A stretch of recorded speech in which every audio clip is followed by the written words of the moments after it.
here we are at In the Keep at Realms Deep. We've got Jon St. John. Hi, Very everybody. happy to have you here. We also are joined by Fred Schreiber of 3D Realms, obviously. And then we have my video engineer here, Haducant, who also does all the artwork for the podcast and basically everything. He's the superhero here. And also, most important thing about him is that he's a Jon St. John super fan. So we brought him in to... is that right? No. You're embarrassing him, Ty. Jeez, I didn't mean to embarrass you, but Mom, he you're literally... embarrassing me. He actually cried when I said, "Yeah, you can Oh, be there." fuck off!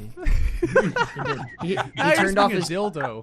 He turned off his microphone and went and cried on his girlfriend's arms. No. What happened was I was like, "Hey, hun, guess who I get to talk with?" She's like, "Jon St. John." I'm like, "Jon St. John." She's like, "Well, that was just." And she was just joking. And she looked at the screen and said, "That guy doesn't look anything like Duke Nukem. Shut up." Yeah, well, it's been John. Nobody was going to say that. It's been since '96.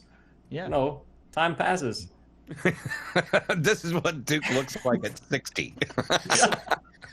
The first thing we really want to get into, John, is how you got into voice acting in the first place. And that's a long story that involves, from what I can tell, radio broadcasting and a whole bunch of other shit. So can you just tell us what sparked that interest in you? What made you want to go down that path in life? Yeah, and only 2 or 3 arrests. No, I started out as a baby DJ in North Carolina when I was 14 years old back in 1975. And I just got a wild hair up my ass one day, went down to the local radio station, asked if I could have a job, and they put me on the air. And after 2 weekend shifts, they put me on full time. Mm-hmm. And the rest, my broadcast history goes on for 45 years. When I was recording as a production director in San Diego back in 1994 or 95 is when I met Lani Minella. And she's the one who first introduced me to voice acting in video games. And Duke 3D was pretty much the first game I did. So lucky me. So let's back that up ever so slightly. Were you already doing voices as a kid? Were you just like one of those silly kids? Oh, like yeah. Were you the funny guy in the classroom? Oh, yeah, class clown for sure. But Saturday morning cartoons was what really inspired me from the beginning. And I would do, you guys don't remember these cartoons, I'm sure, because you're much younger than me. But there was a cartoon called Frankenstein Jr., and he had a giant robot who'd go, "Okay, Buzz." So I'd be doing that voice and like Snagglepuss, exit stage left. I had all of the characters and Yogi Bear and all the cartoon characters that I watched. I loved Yogi Bear. All the Hanna-Barbera cartoons. Yay! Boo boo boy! Yeah. This may come as a surprise to you, but us, this generation had Boomerang, right? So, like, me and my dad watched all that stuff. Every Hanna-Barbera cartoon was already part of my kind of schema going into the world, and I'm really happy to know that we at least have that in common. So we do. And then as far as getting into radio goes, I was inspired. My 3 mentors, well, I shouldn't say mentors, but my inspiration, Mel Blanc, first of all, because of his incredible talent. Gary Owens, who was a disc jockey in Los Angeles back in the day, and also appeared on the TV show Laugh-In. And I enjoyed watching him on Laugh-In saying things like, "Never put a cobra in your neighbor's shower," and George Carlin, who in 1975 had an album called FM and AM. Mm-hmm. And he did a bunch of different radio characters, including some on wonderful Wino Radio. And I used to impersonate him, and I sounded like this back in 1975. So all the kids at school said, "Dude, you should be on the radio." Went down to the local radio station, asked for the job, and got it. But those were my influences mostly. Okay. When you take that influence and you walk into a radio station, you say, like, "I want a job." Did you have an audition? Or did they just say, like, "Get after it, kid. Go do whatever you want"? Well, the program director was actually on the air. He buzzed me into the building, and I walked in. His name, by the way, was Jimi Hendrix, right? Yeah, Jimi Hendrix. And I said, "Hey, I'm the kid who called you. I want to be on the radio." He goes, "Okay, what I'm going to do is go down to the basement. I'm going to have you record an air check for me." And I said, "What's that?" And he walked me downstairs during a news break, and he showed me the console and 2 turntables and a reel-to-reel machine. He said, "Put these records on, talk them up to the post." And I said, "What's the post?" He said, "Where they start singing. Don't talk over the singing. Record a few of those, let me hear them." So I spent 4 or 5 hours down there during his air shift playing with all this equipment, figuring it out. Mm-hmm. And at the end of his air shift, he came down and he listened to the tape and he said, "Okay, you're on next Saturday morning." So I did a couple of weekends, as I said, and they hired me full time. So My parents were very cool in agreeing to let me do this because my air shift was 7 to midnight, and I signed off the station at midnight. And I'm in junior high at this time. So what would happen is after dinner, my father would drive me to the radio station each night. And then at midnight, my oldest brother, who was had already graduated from high school, would come and pick me up.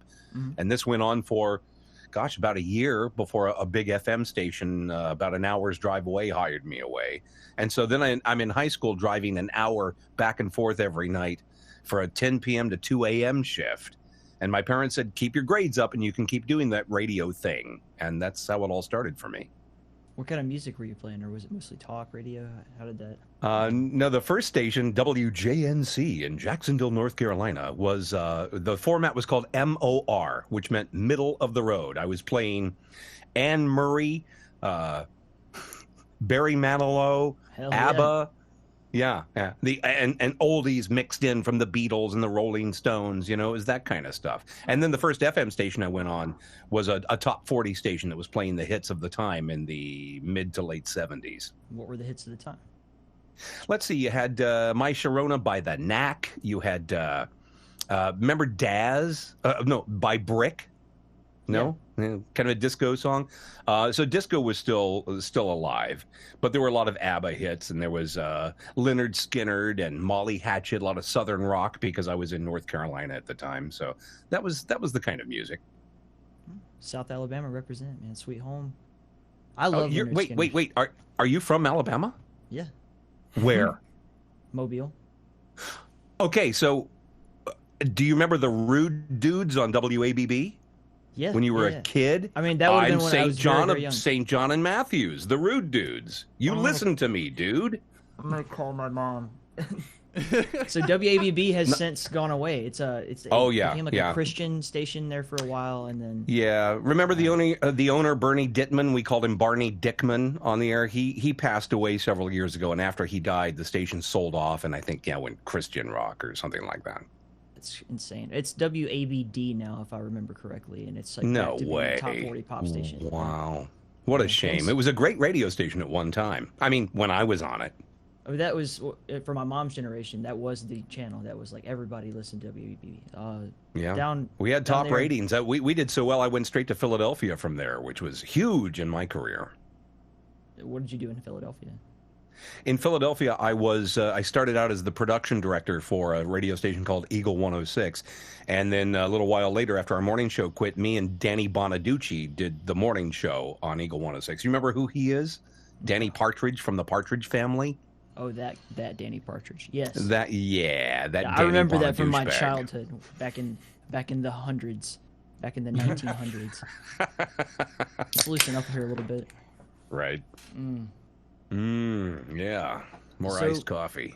And you roll through all this radio stuff, and then how did you get the invite to come do some video game shit? And Duke Nukem was the first game you work on.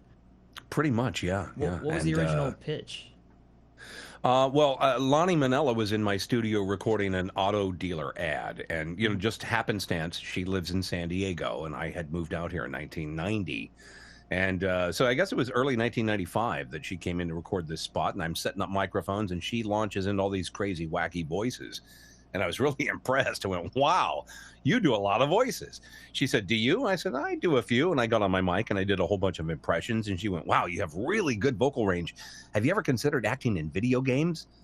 And I said, what do you mean acting in video games? There's no voices in video games. She said, well, there's going to be. There's going to be.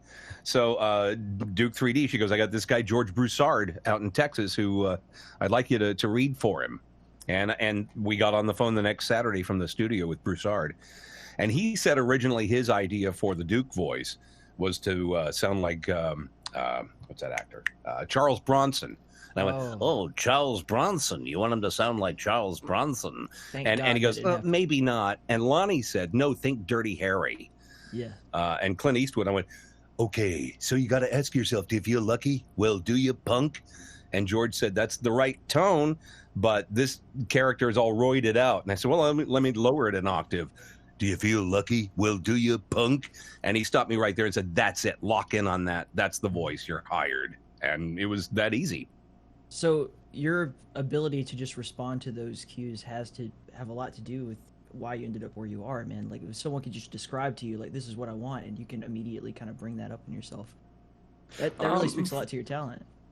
Oh, well, thank you. That's very kind. I am one of those pain in the ass voice actors who does not want to see the artwork of the character first, though, because I get pigeonholed into the voice I think is right for the character, and often the director doesn't feel it's the right sound.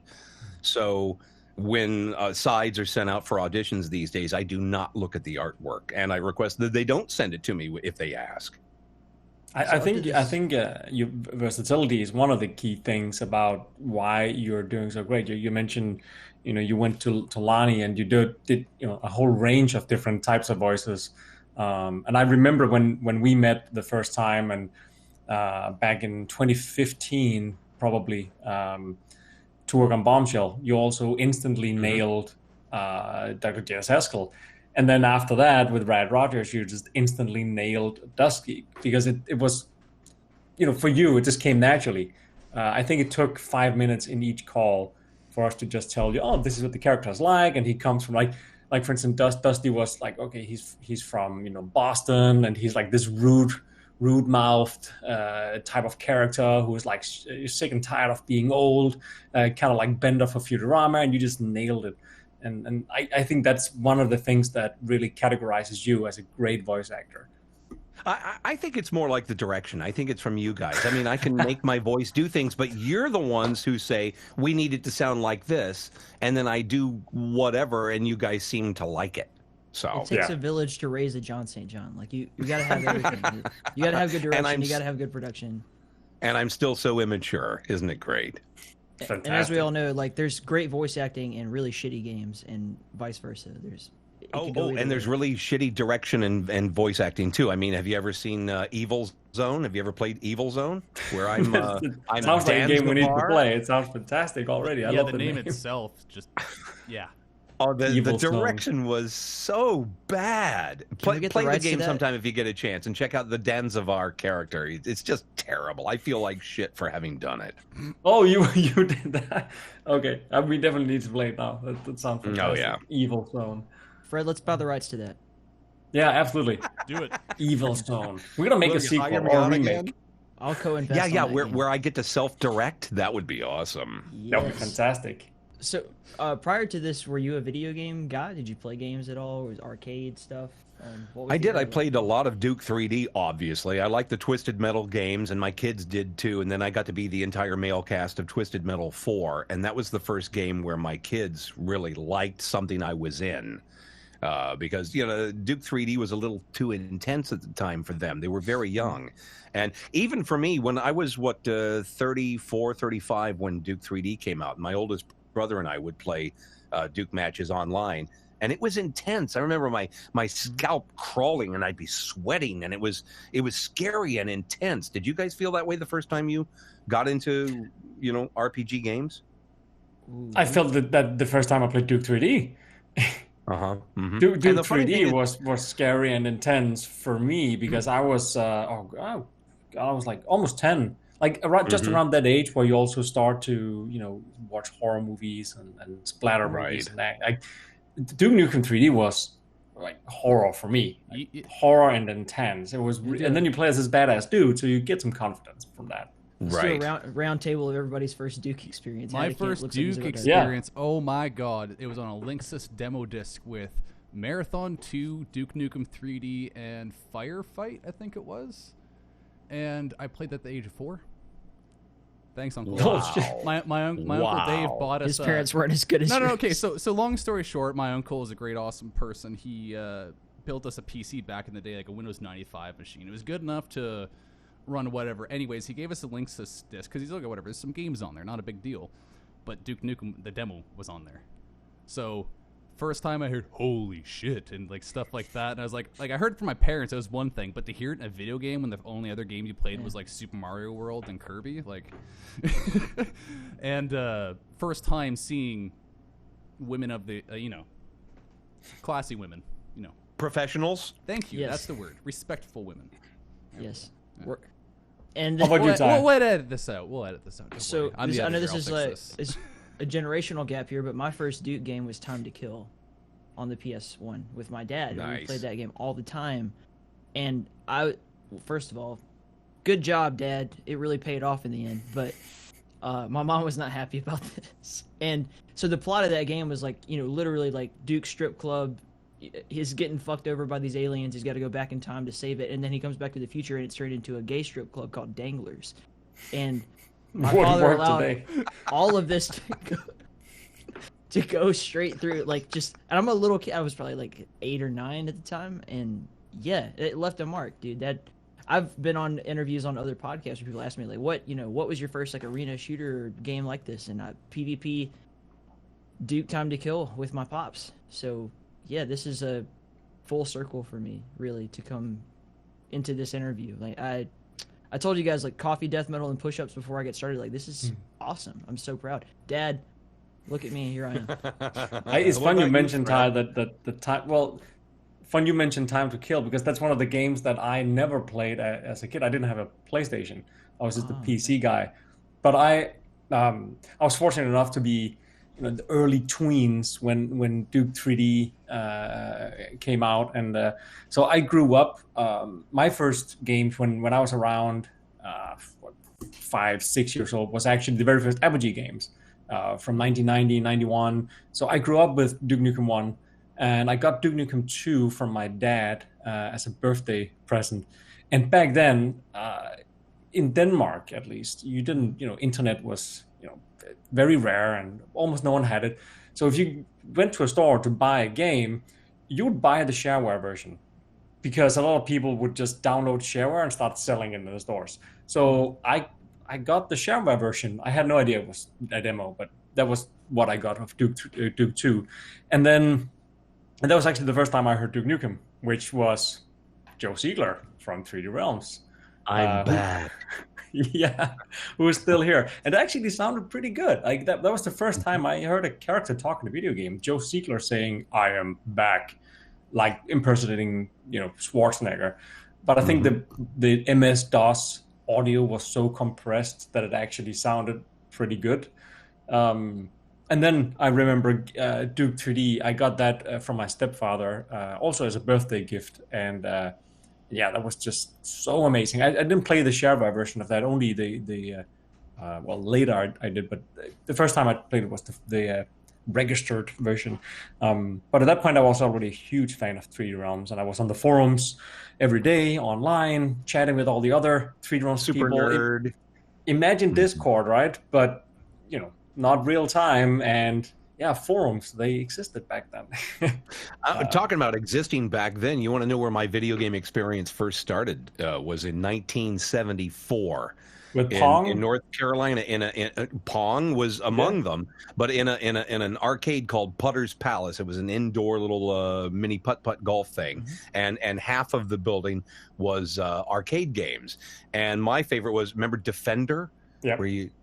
Okay, and then what was the one where you had to spin the dial real fast and shoot into the geometrical figures? That was Tempest.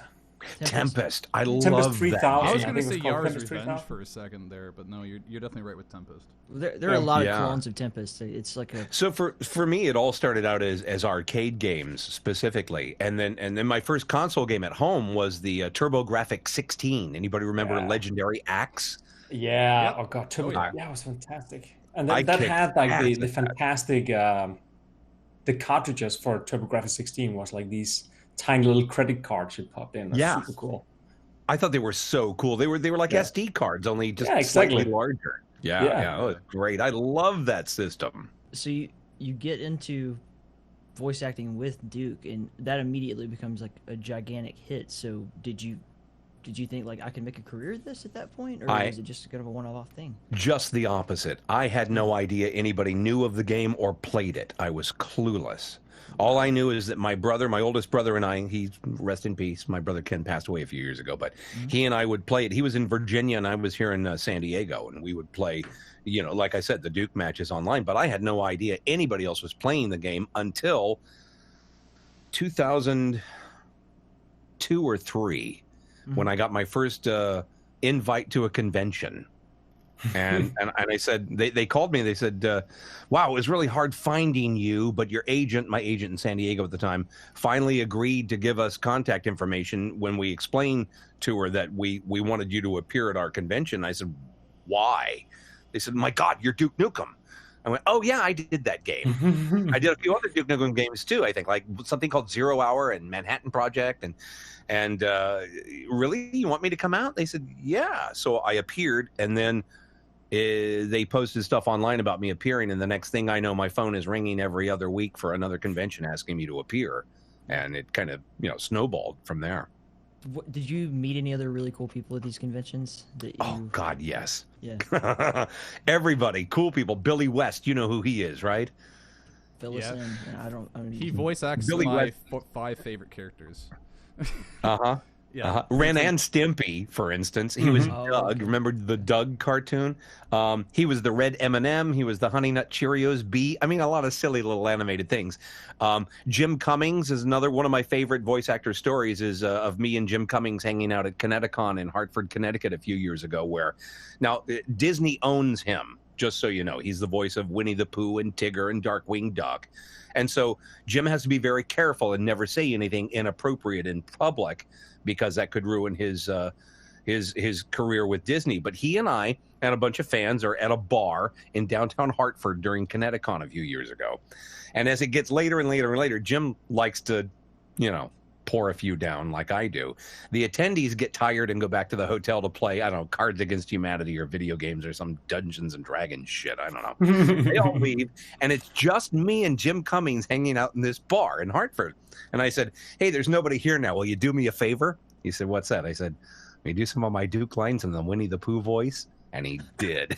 I don't do a very good Winnie the Pooh, and I'm not Jim Cummings, so I can get away with doing this, I think. He goes, oh, bother, I'll rip your head off and shit down your neck. And I just lost it. Oh, my God, Winnie the Pooh doing Duke lines was the coolest thing I ever heard. There's something here for my mom, too. This is perfect. That's fantastic. We've got something for everybody. But I've met, all the big voice actors, and Maurice LaMarche and Rob Paulson, who are Pinky and the Brain, and DC Douglas, who's Wesker in the Resident Evil series, and Wes Johnson, who's in Fallout and Elder Scrolls. I hang out with these people normally because they're friends of mine, and now they're guests at my convention too, which is pretty cool. That's so cool. Mm-hmm. Do you want to talk about your convention for a little bit? I'd love to. I want to get okay. I see so much about it on Facebook, but I never get to go. I just want to go on a cruise ship with Jon St. John, but it's too far away. Damn it! Can you just swing by Denmark just real quick? or just float around Lake Ontario so I can get near there. Fred, as my payment for Realms Deep, I want you to buy me tickets to go with Jon St. We should all just go. Yeah. We should all get on the ship. Yes, you should. Now, my dream, Fred, just so you know, someday is to grow it big enough and have enough funding that we can do a European river cruise. And then, of course, we're right down the street from you, basically. Right? Swing around Denmark. Cool.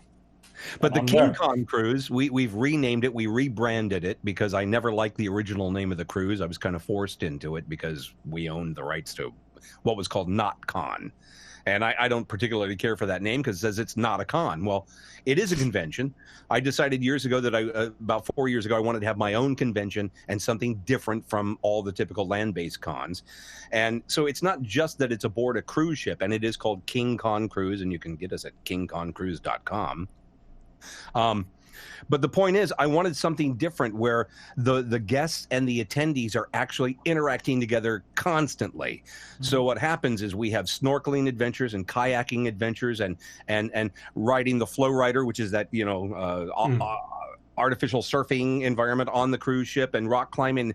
And so the guests, me and Wes Johnson and DC Douglas and whoever comes along, we all actually do these activities with the attendees.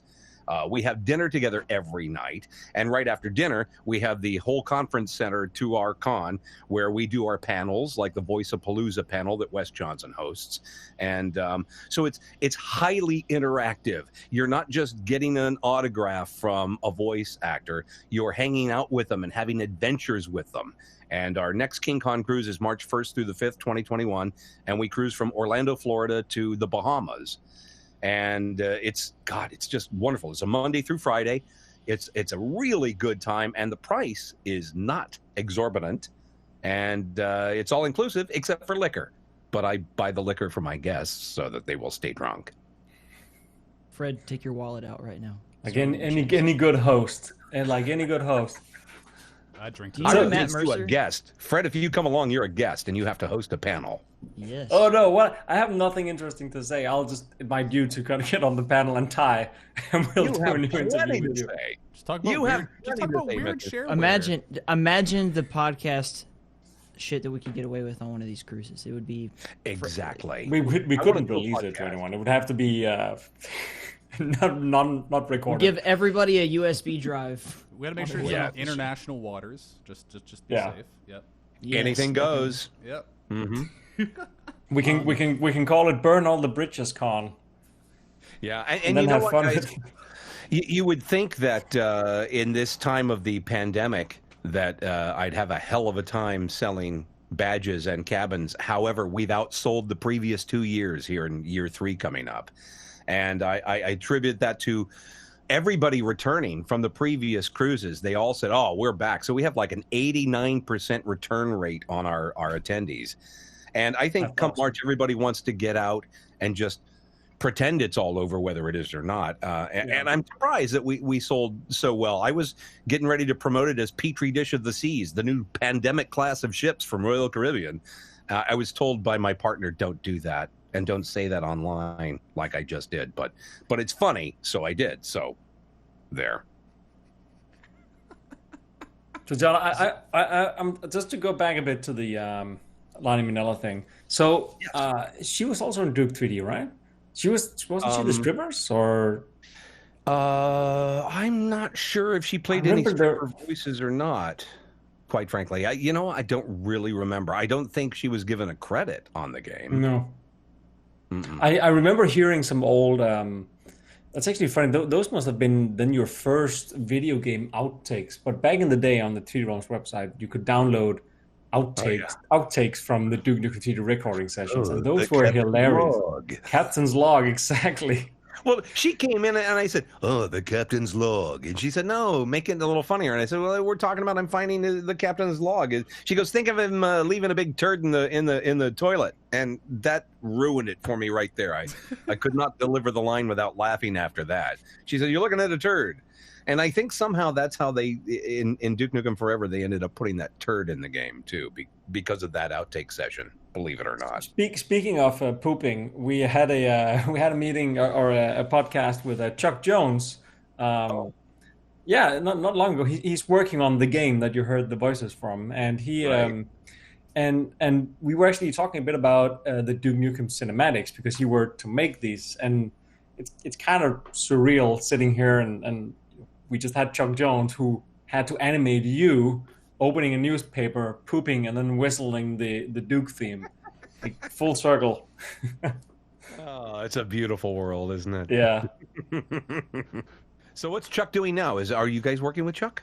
Yeah, he's working with us on a new game as a 3D artist. And he's just doing what he always wanted to do, just make art. And he does fantastic. We're kicking God off the bless him. festival That makes with 2 great Chuck Jones artists, doesn't it? Yeah, exactly. And he's always mistaken for the other Chuck Jones, but he's still fantastic. You can say Isn't the the name other again, Chuck because Jones? It's the top. I'm sorry, of go the ahead. They show. both worked Yeah. at Warner Brothers.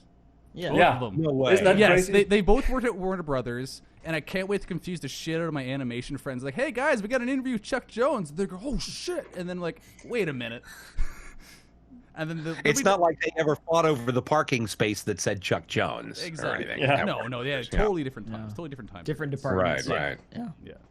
So, can you talk about the game you're working on, or is that a Yeah, you no-no? can. That's what I'm saying, Fred. It's already announced. Like you can talk about it. That's right. Yeah, It's the yeah. future. So it's already an hour.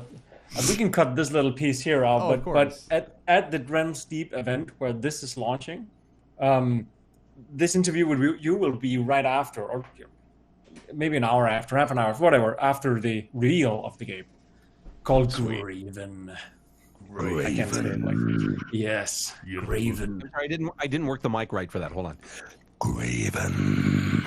Oh, Yes, geez. we should have all of us just do one, and we just randomize it in the game when the game starts. Stack them all together. Okay, No, everybody, yeah. on three. On three. 1, 2, All 3. right, here we go. Graven. We should agree on the tempo maybe a little bit. Anyways. So by this point, we've got several Duke Nukem projects, like 96's 3D, then we got Balls of Steel, Time to Kill, 0 Hour, and then in 99, you picked up this other job, doing Sonic games. And Oh yeah, Sonic games. Mm-hmm. Yeah, I wanted Sonic. to ask. Yeah. Yeah, the movie not- was great. I thought Jim Carrey sounded like you. Oh no, sorry. Jim Carrey, Big the Cat in the recent Sonic movie. Yeah. Totally canon. That's who I'm definitely going to tell my kids who are Big the Cat is. So how did you pick up that game? Once again, Lani Minella comes into play. So we had been working on many video games between Duke 3D and by the time Sega was ready to do the Sonic Adventures and then Sonic Heroes games.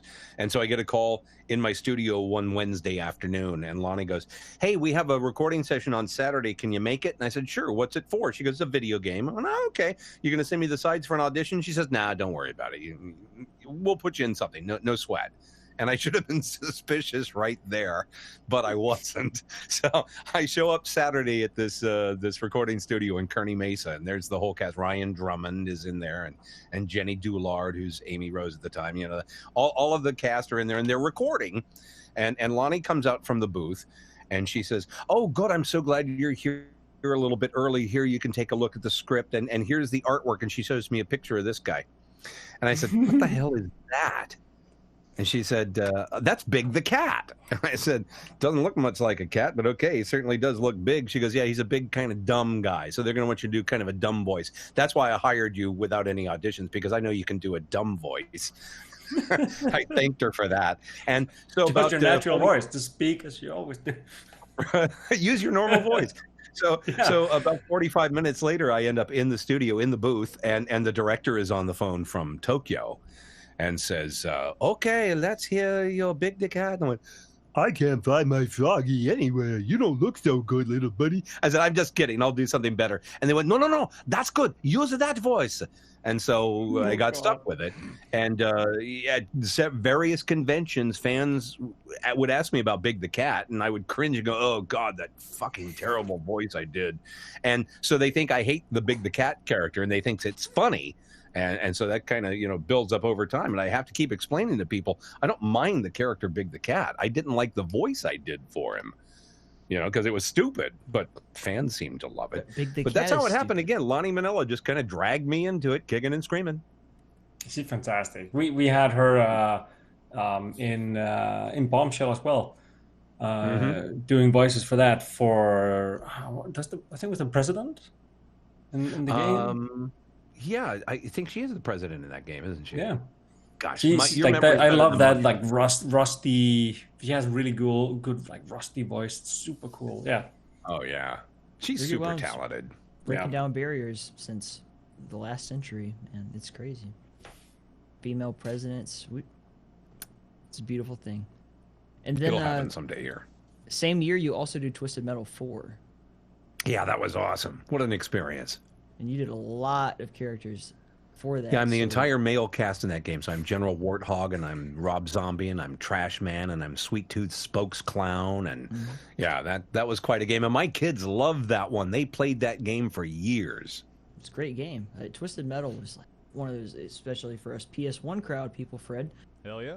Was like, hell yeah, dude, this is an arena shooter, but with cars, and it's like crazy. I went out and bought a PS1 just because they gave me a free copy of the game, so we could play Did it. you get to work with David Jaffe? I guess you were I- still involved at that point. I don't think so. It seems to me I was working with a fella named Rex at 989, which was Sony's recording studios in Rancho Bernardo here in San Diego. Does that ring a bell to you guys? Guy named Rex? I don't know. Okay. Doesn't sound. Doesn't sound familiar? He's probably long gone. I think he probably left the industry years ago. Because, gosh, Twisted Metal 4 was what year? 97, 98, 99, somewhere around there? 99. Yeah. It goes way on back. What's he doing? That was a hell of a game. Yeah, what happened to... He just had enough. He's like, crying. He's too Frick happy. this shit. Flip the desk and just left. Well, let's go ahead and at this point, we start. He has to do all the editing of this fantastic podcast. So he's I'm just sorry, making the it harder for beer himself. and coffee finally got through to me, and I was like, I can't take it. I was trying to give the gesture like just keep going, but I realized it just gave the 1 minute gesture. I was like, fuck. Can you do that? Can you do that secret spy thing where you just like loop the last 30 seconds of your camera and just like sneak out, just keep it looping? Ooh, That would be cool. I should do that. It's like He's probably just gonna focus the camera on one of us. Time for another hack. I'll cut to something else, or I'm sorry, guys. Yeah. My bad. It'll just maybe be a close-up Ty was of actually John. never here. Maybe Ty didn't get his camera to work or something, and it's just a looping video of Ty just saying, "All right, cool, yeah, sure." While we're addressing technical difficulties, Haducant, are you actually recording John's voice? Because I wasn't for like the first 30 minutes. I'm recording everything, man, because we're not. Okay, is this literally a repeat of the? Is this an Andrew Holschelt again, almost? Ooh, no, don't talk about that. Oh, careful. Oh, we don't have to do the whole thing again. No. We'll tell you But after. if my voice is missing, I'd love for. If my voice is missing, I'd love for Fred to dub in my voice. That would be awesome. Oh no, don't worry. Yes. Oh shit! Did we talk about the? We need to do the thing with Clint, lazy game reviews. Yes. Okay. So can I battle. tell him? Can I tell him? Clint, Okay. yeah. Please, So it was your idea. You get to pitch it. Okay, so me and my girlfriend, we actually bonded first time meeting over LGR, and when I found out he did Duke impressions while playing his Sims playthroughs and his Duke's House of Dookie and stuff like that, I was like, fuck, this guy's great. And then I was like, man, it'd be really funny if him and Jon St. had a Duke out, or a Duke off, or something like that. So I was thinking... Duke match. Duke match, yeah, like an official Duke match. A Duke off sounds like something's going on. Hey, that could be fun too. Hey, That could get a lot of views. Yeah, you never know. I hear I'll premium. play that to a different I hear premium website. Snapchat's a great place to make money nowadays. But anyways, yeah. But no. A Duke match would definitely be more suited as the time. I think a Duke off. No, so here's the thing. You know the dueling banjos kind of thing. Something like that. Yeah, that would be fantastic. And back and forth. Yeah. Like Clint is a huge Duke fan, like so much that it's so fun when you watch his videos. They're super charming because he almost can't help himself when Well, his he most can't recent say- video. Did you see his? he can't say the word Duke Nukem or reference Duke Nukem without doing the voice. Yeah. It just comes out It's in fucking Jon St. hilarious. John voice every time. Oh, he was just saying this earlier today, or I was watching his most recent what is this? Where he goes out to like Goodwill and stuff like that, and his thrift videos. And he just did a video where he had a camera pointed to the mirror. He's like, "Don't have time to look at myself," and he just kept going on and on. I'm like, oh god damn it. Yeah, we need a dueling Dukes video, and does it make it harder and harder and harder? And then we need to have some judges or something. Actually, Dueling Dukes sounds really a lot better. I like that name. Doing Duke Dueling together. Dukes. They're gonna duke it out. Duke. Okay. I know it's time for doing Duke. By the way, since we're talking about Duke again, I'm bringing Duke back in a very special way. It's not an animation. It's not a video game. But within a couple of weeks, I'm going to go viral as shit with Duke Nukem. I can't wait for you to see it. It's gonna be so much fun. I can't wait for It's the going to people be who really good. hear Did the this games predict the podcast. future? Well, so this podcast Is comes Duke out running in. for president? I can't wait that for the officially people happened? who hear this podcast to not listen to it because of whatever it is that you've done. Well, so here's the problem when David, this what'd you say on launches, Facebook this time? Just kidding. we're making this look like this is now we're in September now, even though we're recording it now, but this is in September. So we also have to make sure that it doesn't sound like we're caught up to the news that happened No, the week before. we'll cut this out of whatever plays on the air. Yeah. Don't worry, Realms it'll be a Deep will be timeless fine, but classic. This will be a timeless classic on my YouTube channel, so we're not Yeah. worried about that at all. You do whatever the fuck you Groovy. want. We'll take care of Fred, and then after that, I'll accept all responsibility for Jon St. Good luck with that. I might regret that. As I statement, say on but- our late night on our live streams, views and opinions that are said here do not reflect the views or opinions of In the Keep or anybody that's talking right now. So don't They worry. only reflect the views and opinions of Jon St. John. Exactly. Yeah. So at this point, and Thank you. a few different things started to happen in the gaming world that really changed the fabric of space-time and the continuum and all that shit. One of them being Half-Life, and you actually did work on a couple of the expansion packs for Half-Life. As I said earlier, Drill Sergeant Dwight T. Barnes and Sergeant Sharp. amazing. That How was did you get a that fun session, by the way. I can't recall who directed that, but somebody at 3D Realms got a wild hair up their ass and decided that I should initially start out doing an impersonation of Arlie Ermy from Full Metal Jacket. And the second they said that, I went, "What is your major malfunction, son? I like you, boy. You should come over to my house and fuck my sister." And I said that line from the movie. They went, "Okay, fine. Let's tone it down a little bit." And that was a good time. I enjoyed recording that. But they did 2 different versions of it, and then they mixed them together. And I think the Blue Shift, Half-Life Blue Shift, I think, where I start out talking like this, son. But then when it gets into the drill instructor on the course where you're training, I think they toned it way down. They took different takes, and it was a different recording session altogether. So I was always amused by the fact that the character's voice didn't match itself in the game. That's never been a problem in Half-Life. It's one of those games. It's like, the voice acting is not what's important here. Again, another instance where Chuck Jones and your work is connected. Again, he did so many characters and weapons and stuff on Half-Life. Yeah, it's one big happy family. It seems like Chuck Jones and I really should get together for drinks and dinner and a cigar at some point. Don't you think? Yes, absolutely. He's fantastic, man. Chuck Jones a drinking man? Do you think he'd do shots of tequila with me? He's from Texas. If he went with you, he would. Chuck, I'm sure. I want to drink with you, motherfucker. I'm bringing Chuck in now, and like calls it. Hey, what do you say? Yeah.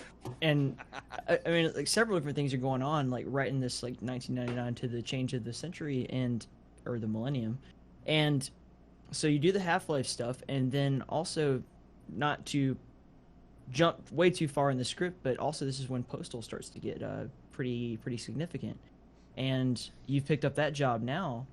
How is that taking over the reins of such an iconic voice actor? That was pretty cool because Running with Scissors came to me. Mike Jarrett specifically came to me and said, we're trying to find the right voice for him. So do your impression of the original voice actor. And I went, he sounds like a pukey FM DJ. Is that really what you want? And he goes, well, that's what the original voice was. I went, okay. So I recorded him talking kind of like the original Postal dude. Yeah. And I said, if that works for you, fine, I'll do it. But I'd rather do it in a more snarky, sarcastic tone. And he said, what'd you have in mind? And I said, I'm the snarkiest, most sarcastic fucker I know. How about, for a change, I record a video game in my regular voice. I've never done that before. He said, let's hear what you got. And I recorded the lines in this voice you're hearing right now. And he went, yeah, you're a snarky motherfucker, aren't you? and so this is the voice of Postal dude right here. Now, I love doing it. I got to just speak my own mind, and I got to ad-lib a little bit here and there, too. It's really not that far off from Rick Hunter, though. Like, your normal voice is not too crazily different than Rick Hunter doing Postal dude. But John, how do we even know that this is your normal voice? That's the question. How do we know that you haven't been voice acting as the Postal dude since the 90s and no one has ever heard your real voice? No way of knowing that, Fred. Oh, there it is. You're just gonna have to take my word for it. And then, like, over time, we get a lot of different Duke games. We had, like, Land of Babes. We had the Manhattan Project in 2002. And then there was also the Duke Nukem Advance. Yeah, all this stuff. Zero Hours in 99. And then... what was Duke Nukem Advance like? Because, like, I can't even imagine I was just going to ask about that. Like, I don't think John did any lines for Duke Advance. Because you're credited for that. So I don't recall any kind of recording session for that. I've actually played the game, and I'm pretty sure it's just compressed audio files from the DOS game. So there were also a more PG due to the system it's on. Yeah. There were also, as far as I recall, there's going to be some big fan out there who knows better than me, but one of the Wizard Works expansions, I think, used an impersonator. Yes, I've heard of that too, and I never heard the impersonator myself. But there are a lot of Duke impersonators out there. I mean, they're all over Twitter, for God's sake. And I had a run-in with one of them, a guy named Johnny, who. I said, somebody was commenting on all this stuff. Wow, it's great that you do that in Postal Dude. And I chimed in. I went, wait. No. He does an impression of Duke Nukem, but he's not. That's me. I'm the guy who does those voices. And Johnny messaged me and goes, dude, I'm really sorry. If you want me to stop doing this, I'll stop. I went, no, you got a following doing these Duke quotes. Fucking go on with it, buddy. Good for you. I'm a fan of you now. Don't worry about it. But it was very nice that he wanted to check with me and make sure he wasn't pissing me off. Maybe he thought I'd rip his head off and shit down his neck. I found it right here in an old. I'm sure I read it somewhere. This is an article here that like a review of the game where they wrote that even more so, Sunstorm Interactive hired an impersonator called Dave Manuel to provide some new Duke lines. Instead of Jon St, the true voice of Duke.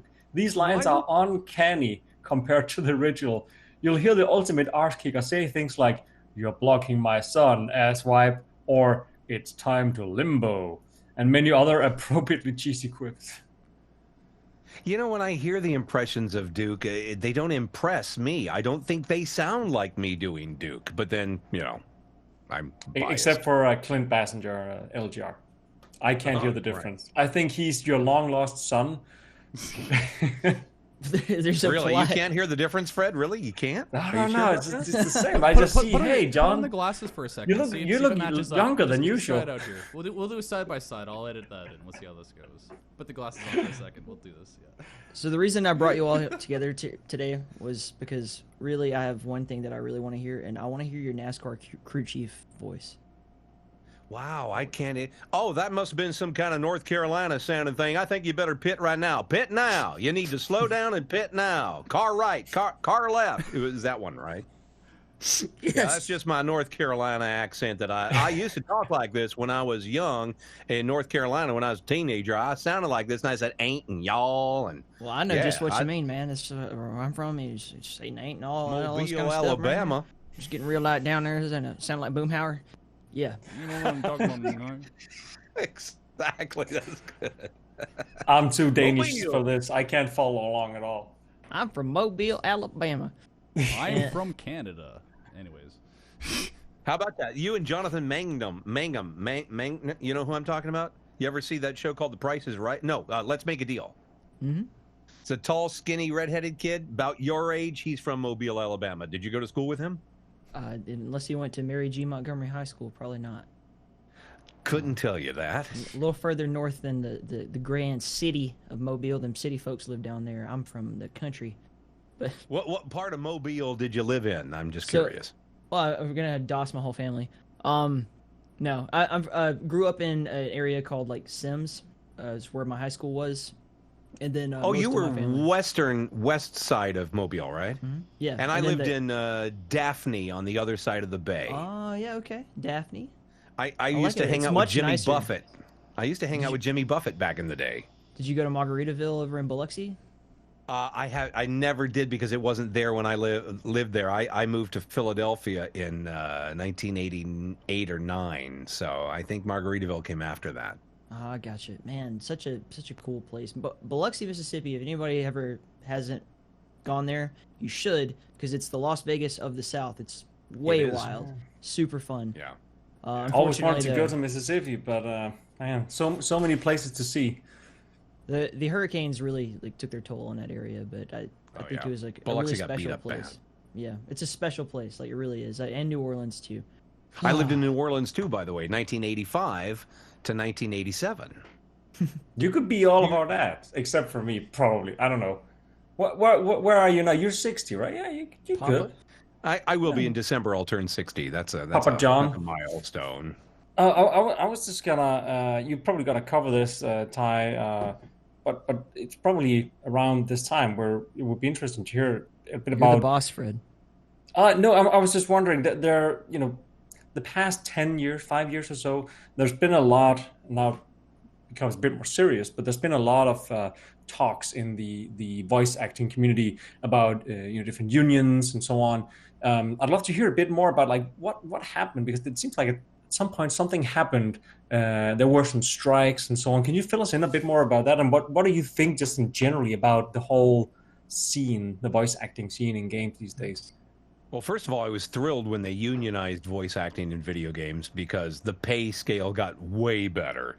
And for somebody like me, who I have to drive 2 hours to LA to go to Warner Brothers Studios, for example, and do 2, 3, 4 hour session and drive home again, that's a full day for me. For them to pay a half day scale is very nice. And when I do multiple characters in a game, the rate jumps up much higher.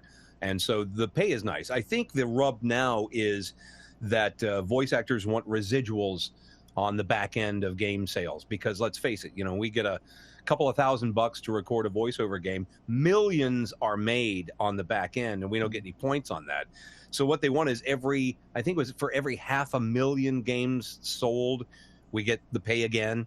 And then when the 500,000 games, when it gets to 1 million, then we get the same pay again. Kind of like the way advertising works here in the States, where every 13 weeks, for instance, when I did the Bud Light party commercials back in 2016, I was very fortunate that was a campaign that began in February and ran all the way up to the election in November.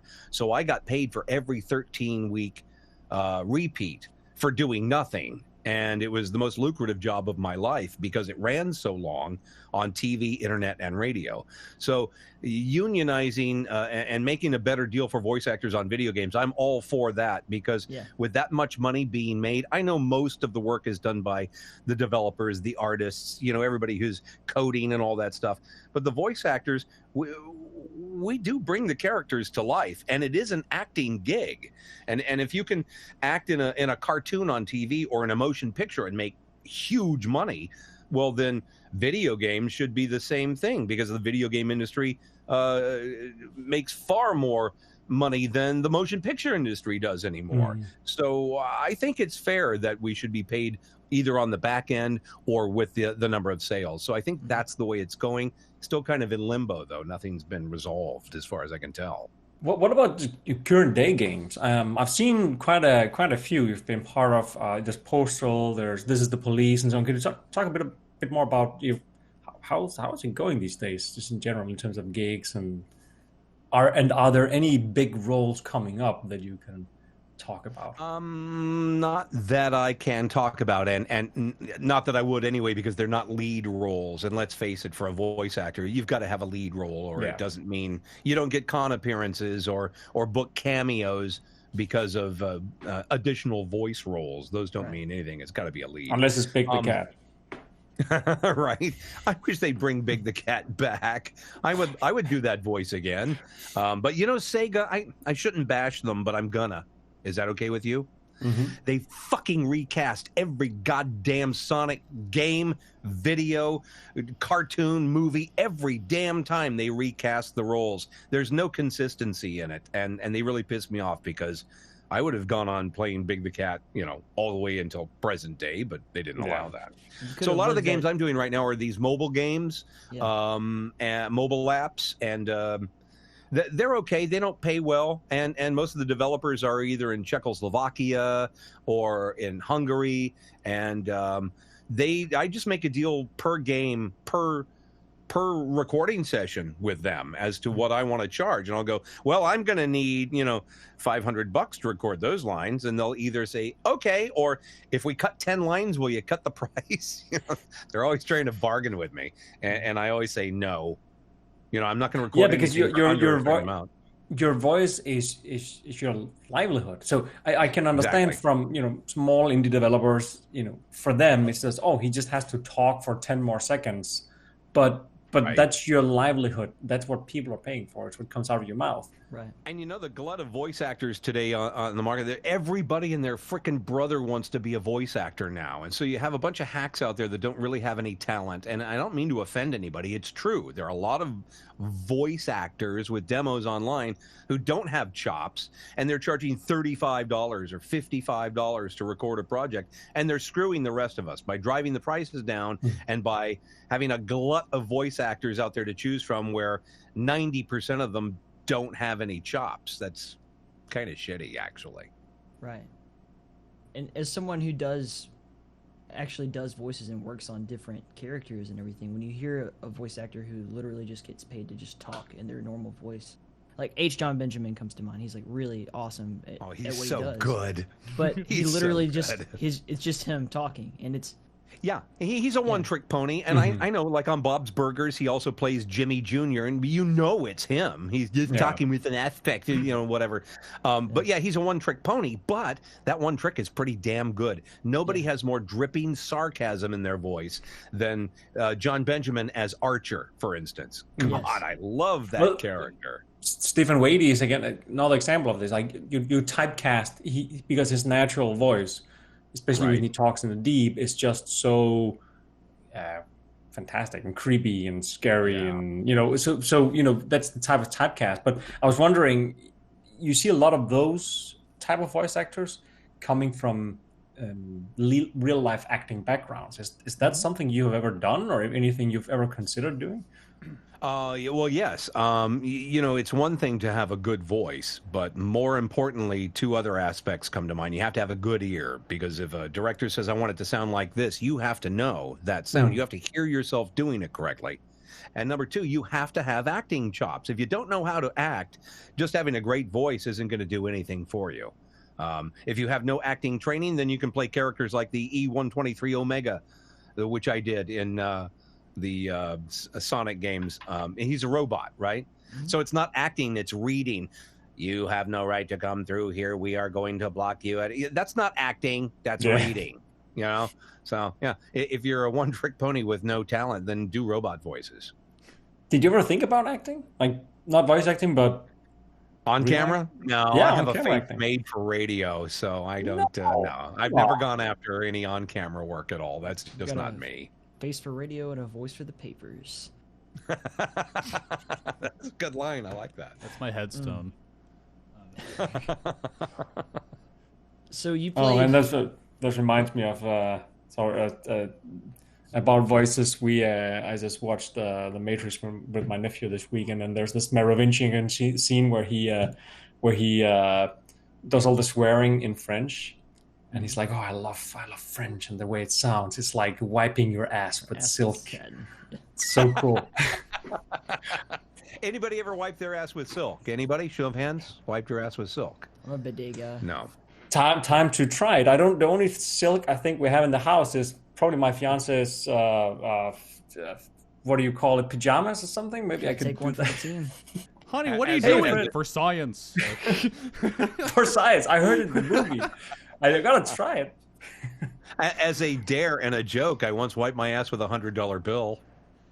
Does that count? That's the most expensive poo dollar I've ever heard in my entire life. That's right after Duke 3D came out and sold like 5 million copies. Like somebody currently has that $100 bill in their wallet. Oh yeah, you should frame that. I don't want to ever be the one who has to redo the frame, because when they open that, the vacuum unleashes from the frame with the poop $100 bill. Welcome to Realms Deep 2020, guys. Yeah. John, really deep. What characters in Call of Cthulhu did you not play? Was I in that? Yeah. Oh yeah, I did Call of Cthulhu. I don't even know what voices I did play in that game. I couldn't name one of them. John Gilman, Joe Sargent, Sergeant Sam, the Constable. You did the Uranian Seaman, Captain Stephen Hurst, and the FBI agent, or what you're credited for. Oh, yeah. Okay, I remember some of those, but I don't remember what they sounded like. I bet they all sounded similar, didn't they? But this starts a new era in gaming. Right around there, this is 2005, and we start to get away from those like lead character kind of driven games, and you get into these more modern sort of narrative RPG. Mm-hmm. Whatever you want to call it, doesn't matter. And you go on from that project, which was kind of unsung. I know a lot of people really love Call of Cthulhu. It's very important to us here at the Keep, if you can't tell. But indeed, praise Cthulhu. Praise Cthulhu. And we're not a cult. And then you go on to do one of my favorite games of all time, Amnesia: The Dark Descent. And I'm curious. Oh wow, you know that game. Everyone knows that game, John. Like, really? It's really funny to me how disconnected you are. Duke Nukem 3D is a thing. People are playing it. It's another breakthrough moment for me right here. Everybody in the world of horror gaming knows Amnesia: The Dark Descent, and if they don't, they're pretenders. But yeah, am I Daniel Radcliffe in that game? You might as well have been. You do the nude stage acting. That might be your break. The nude stage acting, just like Daniel Radcliffe did.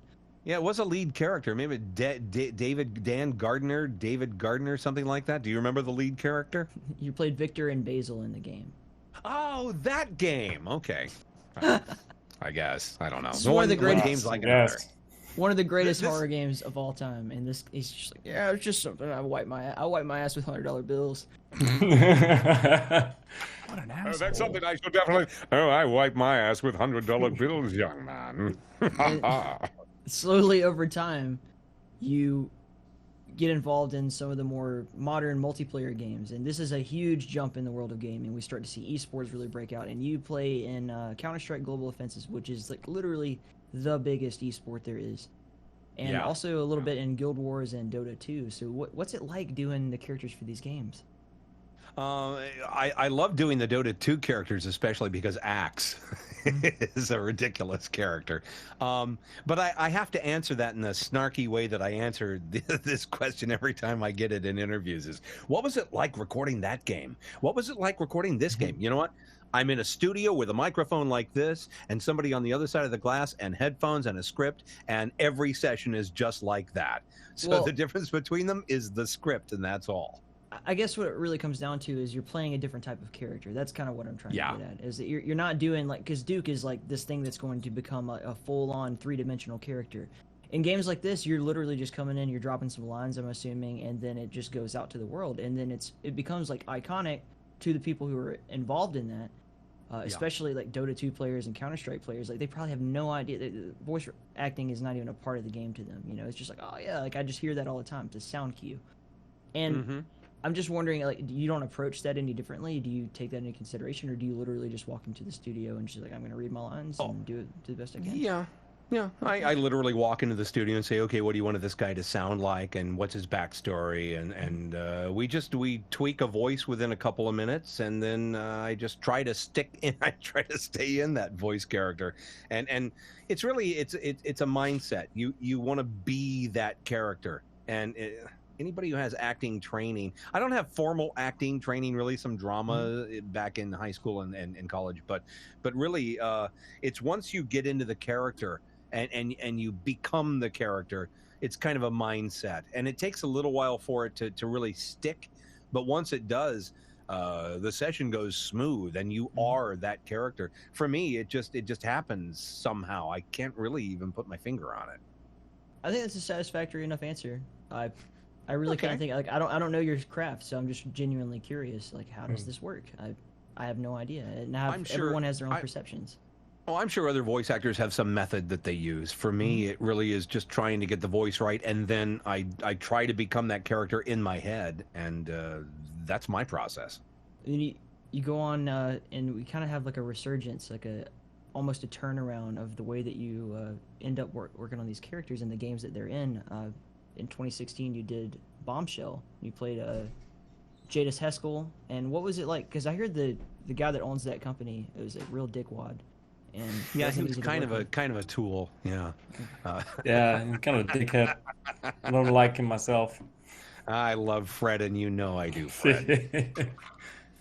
Actually, I have a good story about how we actually found out what we wanted the voice to be, because we heard Jon St.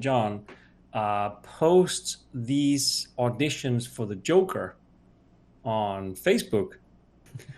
And when we heard those, we were like, all right, if you take this and add like a robotic kind of thing, and then like bit more crazy, and that could be good for Jadus Heskel, then we called John up. Cost you an arm and a leg, Shetty. Well, an arm anyway. Yeah. And interestingly enough, you mentioned that. By the way, the voice of the Joker, Richard Epcar, one of the guests on my King Con cruise next March. Yeah. Did you ever bump elbows with Mark Hamill? Oh, wow. Mark Hamill. I was told when I did not land the part for the Joker, which I auditioned for, it was because, you're trying to sound like Mark Hamill. That's not what we want. And apparently everybody did their takeoff of Mark Hamill, except for Richard Epcar, and it's funny.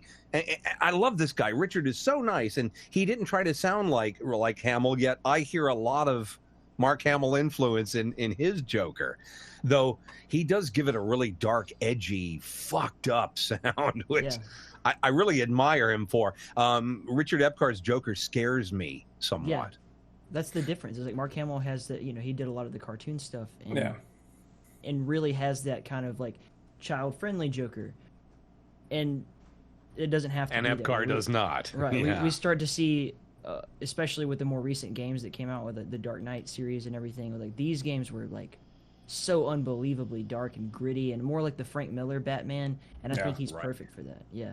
Yeah. And then you look at the Joaquin Phoenix Batman, and then it's just darkness taken to the next level after that. Yeah. Where's it going next? Gad.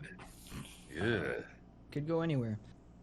Who knows? But I am interested in like that kind of return to form. You go back and you're like, hey, it's 3D Realms, and you get this character, which honestly, like, we'll just go ahead and call out the elephant in the room. Bombshell was not like something that really hit the gaming scene with the full brunt of everything. But then you get to work with the next project in that series, which was Ion Fury, and return to that voice. So you've already had a little bit of experience getting into that antagonist character as opposed to your typical kind of protagonist role that you've taken on, or at least that you're known for.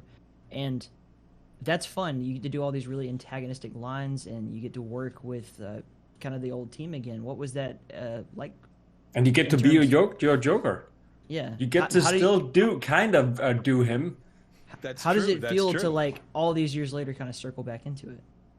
Pretty damn good, actually. I just wish that I had that quality of voice that is really creepy. You know what I mean? I don't have that particular sound.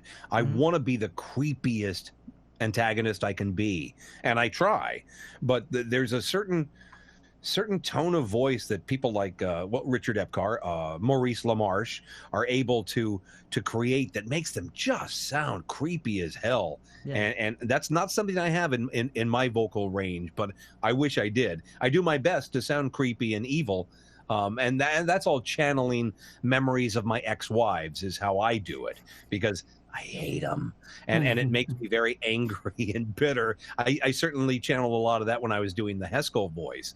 But again, there's that certain quality that some voices have that is extra creepy, and I wish I could nail that. I work on it all the time, but I can't scare myself yet. But you also have much more versatility than many of those who can be that creepy, because usually those who have that really deep, rusty, creepy voice are getting typecast so much. And you have such a huge range. You can do both. Both like macho guys like Duke, or crazy villains like Heskel, but also all these cartoon characters. I remember seeing one of your first demo tapes where there was so many things from The Simpsons. Like you just nailed Homer completely, and you named you nailed almost all of the main characters from The Simpsons in just one row. Like, Smithers, why don't people like me? Market research shows they think of you as somewhat of an ogre, sir. Why, I should crush their skulls and eat their bones. There was a time about 20 years ago, I think now, when the cast of The Simpsons were on strike. Do you remember that, when they walked out? Okay, at the time, I was the voice of the Fox TV affiliate here in San Diego, and my boss, Judy, knew Bonnie Pietola, or now Bonita Pietola, who's the casting director for The Simpsons, and she said, your Homer and your Barney and your Smith, your Smithers and Burns voices are so good. Why don't you put something together and I'll send your tape to Bonnie? I know her. And I went, wow, okay. So I recorded these takes, and she sent it up, and I got an email from Ms.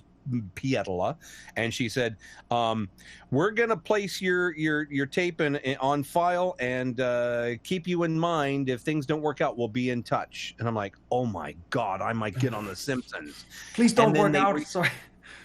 Yeah, things worked out for the cast. They went from $80,000 an episode to $120,000 an episode, and that made them all happy. I can only imagine, after all the renegotiations, what those cast members are making today. And that show's been on for 30 how many years now? Yeah. Wow, talk about the millions. That's a voice actor's dream right there, by the way, to land an animated series that goes 30 plus years. But it's funny when you see stuff like that. What are your feelings on those type of animated series that get as successful, but where the voice acting might not be that important, because when you look at The Simpsons, right, there's a lot of fantastic voice actors that's been doing this for 30 years. And then you have stuff like South Park or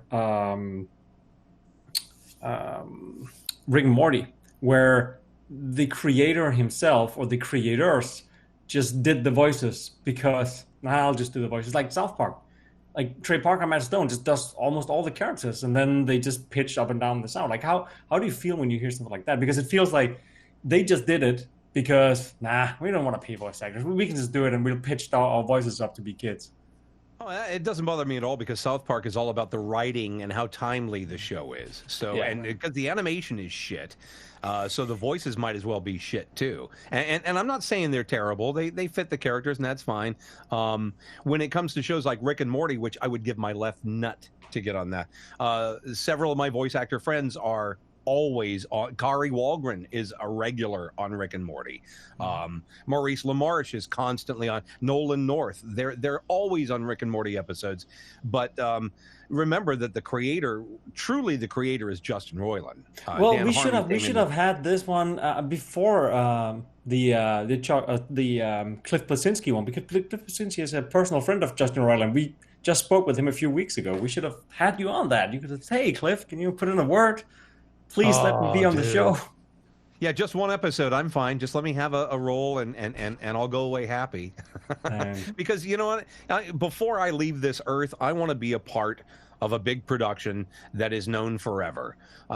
Duke Nukem was fine, but it's going to fade away in time as video games do. But media like film and animation, that stuff is forever, because look at how many cable channels there are today around the world. There's always going to be an outlet for film and animated series, and I just want to roll in one of them for one season maybe, because that's how I could leave my mark. It'll last forever. Video games maybe not, but programs and films, they will last forever, I think.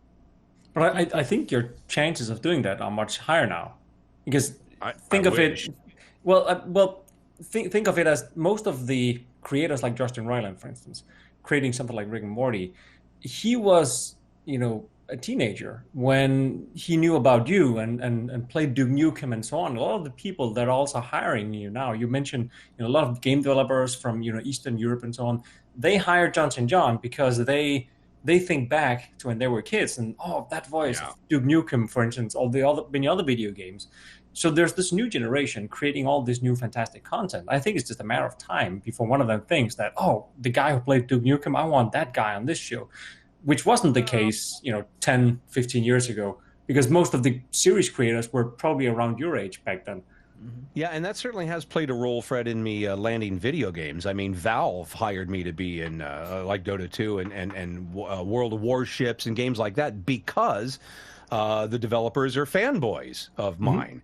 So, for instance, when I was doing the original the Guild Wars games, I could have recorded from a studio here in San Diego, but no, they insisted on flying me to Seattle. And I'm sure that's so that we could go drinking with each other after the recording session, because they were Duke Nukem fans. They were Jon St. fans, I guess. And I landed a number of games just because I was Duke. But on the other side of that coin, I also was pigeonholed as the voice of Duke. And people who didn't check out my demo reels and didn't know what I could do would go, yeah, we don't want that voice. It's like, well, I do other voices. I'm not stuck in the Duke voice, but I've lost out to other actors because they thought everything I did sounded like this, and that's just not the case. But also the Duke voice is one of the, to be frank, one of the voices that requires least acting. It's more of a method acting thing, where many of the other things you do requires actual acting. True. And the Duke voice, I got to say, people have asked me, what's the easiest voice or the most fun voice? For me, talking like this is so easy. It never wears my voice out. It never gets old to me. I still will drive through a Wendy's and go, yeah, I want a number one, but no onions, damn it. And every once in a while, the person on the other side will laugh, knowing who it is. Yeah. Something that I think is worthy of touching on now that we've kind of come full circle and gone through the whole catalog is that you've painted with such a wide palette throughout your whole career. And it is unfortunate that you feel that way. Like, I hate that you get that treatment about the Duke voice because, first of all, it's one of the most iconic things ever. And something you said earlier in regards to, like, it will fade away, that is a choice that certain people can undo. But because not all video games fade away, and we have the power to keep them alive, especially an iconic character like that. But when you talk about all your other... Well, we as the gaming community, we as the gaming community, I can't do thing one to make another Duke Nukem game happen. What do you mean we? Oh, sorry.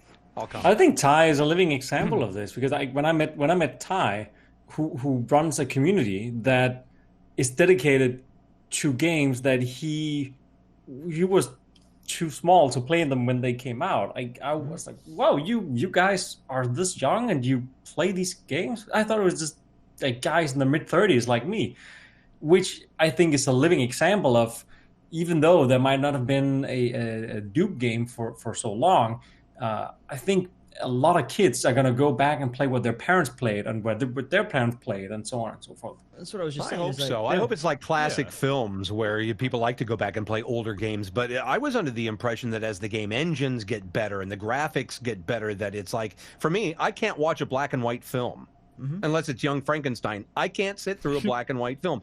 A, I don't like the acting in the old movies, and B, it's grainy and black and white. I have a 4K TV. God damn it, I want everything in 4K. Well, let's change all black and white here. Let's change our colors back. Yeah, but you have a point, John, and I think there's a point in all entertainment, both movies and games, where I think most of us, both you and us, can go back and watch black and white movies, but probably mostly everything from the 70s and upwards kind of becomes timeless because you had all the technology to make great movies. You had great sound, great video. You could do great enough effects, like practical effects. Watch a movie like Aliens or Terminator 2 or whatever. They still hold up as well today. I think it's the same with video games. And I think you were lucky enough that era around, like Wolfenstein 3D might be a bit too old for young people these days to really get into. You can play it as kind of an, all right, it's from the past.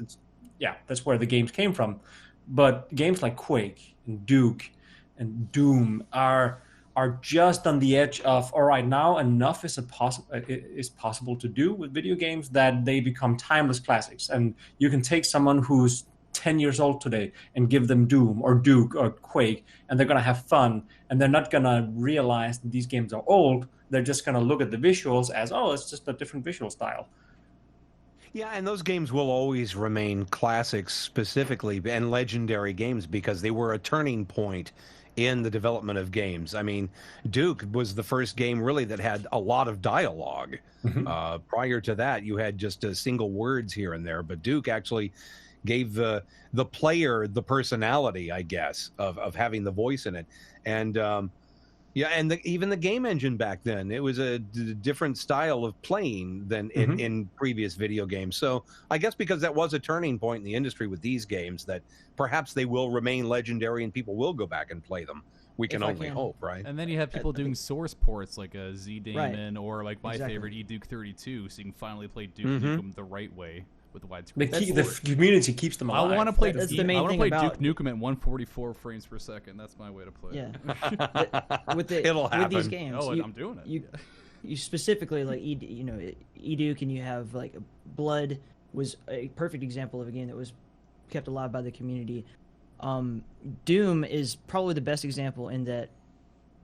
Though it is an outdated game, like if you go back and play just straight up original Doom with no tweaking to it whatsoever, a lot of kids aren't going to be into that. But if you start playing around with what the community's contributed to that, and you start playing with GZ Doom, which is a whole new source port for it that has all of these, quality of life improvements and the ability to, play it at higher refresh rates and all this, and you also have the ability to preserve like that original artwork while updating it, and with the voice acting the same way.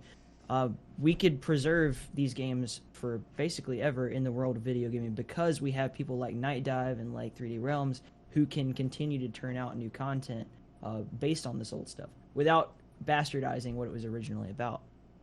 I hope you're right, because I want to leave a legacy. I want to leave something behind. I want people to remember me after I'm gone. I think everybody wants that, right? We're going to remember you. Yeah, absolutely. But Don't you My want to kids leave a will know who mark? you Don't are. you want to be remembered after you're gone for something great you did and that you influenced people or made them happy or did something to inspire people? Ty is doing that 25, right now. But I am working on it right now. This is my this Realms Deep 2020 will be like the magnum opus of my career so far in interviewing people. Like this has been an opportunity handed to me by Fred and by Wow, I'm Brainface. happy to be a part of it. Thanks for including me, you guys. Yeah, it's Yeah. I'm happy. awesome. I'm happy to be part of it, man. Thanks for wanting to talk with us. Like, holy cow! Yeah, no This has been kidding. amazing. I love I'm casually. sorry for all the- walking This is into the highlight of my weekend, man. I've been waiting for this to get here already. Oh, fucking Think Thank about how you very excited you much, were, man. and imagine how excited Haducant was. How about you? How'd you tell me? Don't I can't do don't it go right now. duke each No, other I off can't. now. I can't. Like, okay, so the guys in the keep always give me shit. They're always like, "You do a great Duke impression." I'm like, I do it once well in like a blue moon, and then that's it. Because I can't hit that guttural low end like you do. Let's hear it. Let's hear it. Yeah, Come let's on. hear it. I want to hear it. I Let- wanna hear it. Let's hear it, and I have to then get John angry. can I- kind I- of train you now a that little I've- bit. Here's your line. Here's your line. Your face, your ass. What's the difference? I was gonna say, could I do my favorite line from the Duke Oh, games? okay. Okay. You're listening to KTIT, K-Tit, playing the best tunes in town.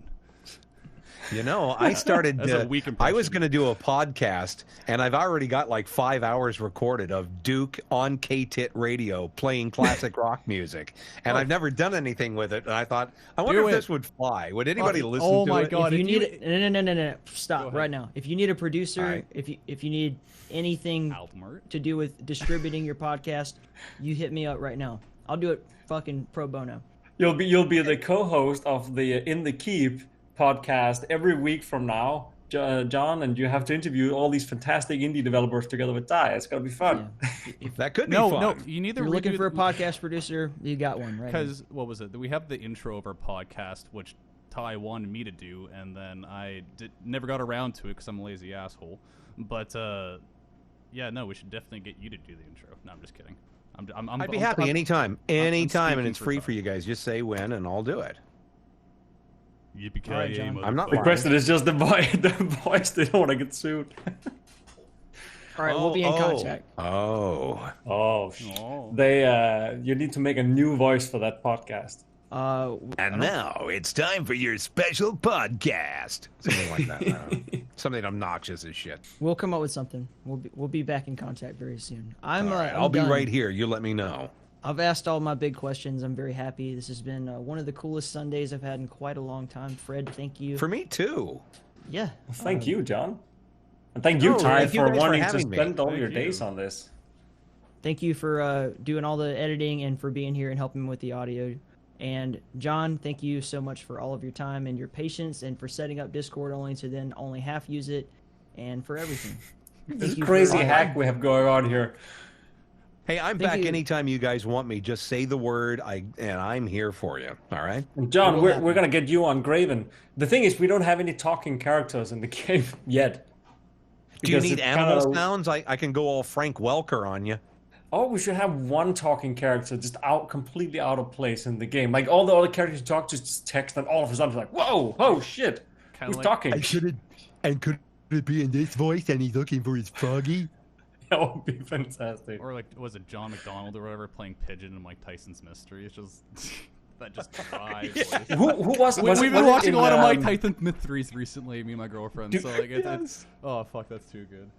Do you guys remember That and the George Venture Clooney, who was he was one of the first guys that Trey Parker, Matt Stone sent the South Park tapes to before it became on Comedy Central and so on.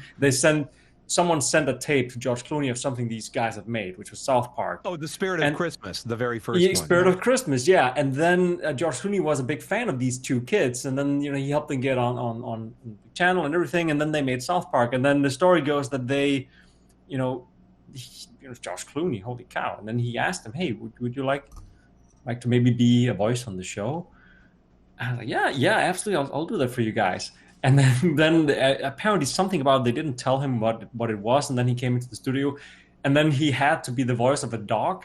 just say like ruff, ruff, throughout the whole. And they credited him as George. The dog was George Clooney. Yep. That was the best. That was always like, fuck you, George. You get to play the dog. We're the main characters.